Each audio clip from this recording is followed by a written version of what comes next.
Alright, and another video, I actually think I'm going to start doing this more often just because it's easier for me to just film this stuff and then just post this instead of having to do all that editing.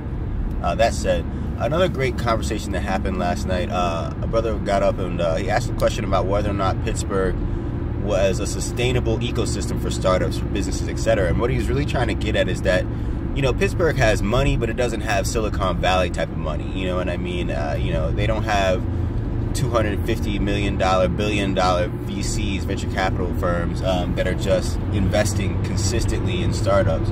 We don't have that here.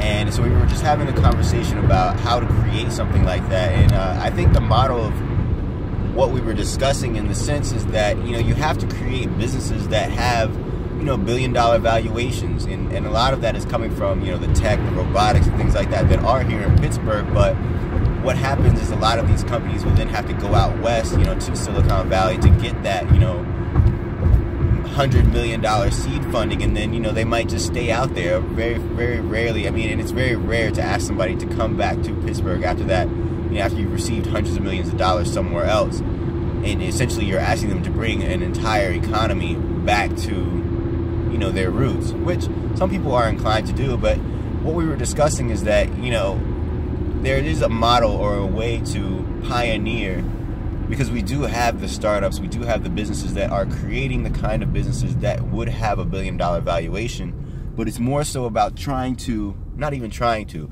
forcing the VCs, forcing the investors to come to us.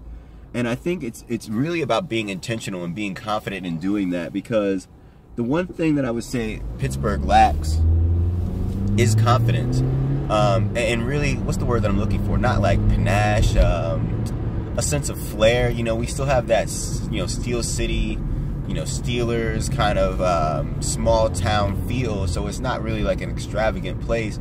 You know, it's not like Silicon Valley, which, you know, I don't even know why Silicon Valley has that. I mean, it really just has that from the tech startups. I mean, I've been to the Bay Area. I mean, it's nice, but it's not something to like, it's not Los Angeles, it's not Miami, you know. So I do think that we could rival that conversation. And I think at the end of the day, what we were discussing is that VCs, investors, are going to come where they believe the investment is. It really just takes $1 billion valuation to be centered here in Pittsburgh for others to come, for investors to come and look for something very similar.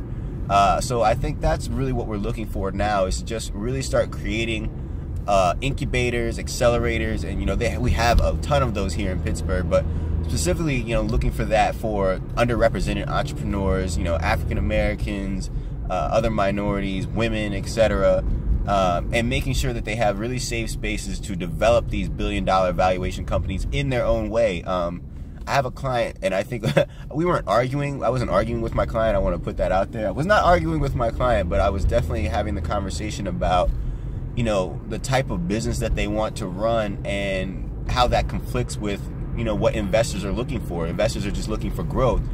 And I honestly, I had to email them, you know, later on in the day, because I reflected, and after I had more conversations with other entrepreneurs that are thinking the same way, not everyone wants to fit into the corporate model. Not everyone wants to be, quote unquote, corporate and work, you know, 80-hour weeks, even though they might be these great entrepreneurs, you know, who have billion-dollar companies. They still might not want to work that way, even to accomplish that dream. So I think there is a space for a new model, especially when you have new kinds of entrepreneurs coming there. And there's really a big potential for Pittsburgh to provide that new model, because it is something of a new space for startups. So that was kind of my thought in terms of, you know, creating that new space for startups, and then making sure that entrepreneurs, etc., you know, take advantage of that and have the resources to take advantage of that, and then pushing for investors to really start changing their paradigm of what they're looking for in an investment, you know, beyond just growth, but also looking for the kind of entrepreneurs that we have here in Pittsburgh that are genuinely passionate about their work, but also passionate about creating the kind of lifestyle and the kind of ecosystem that can be more inclusive and be more friendly to the things that they find are important.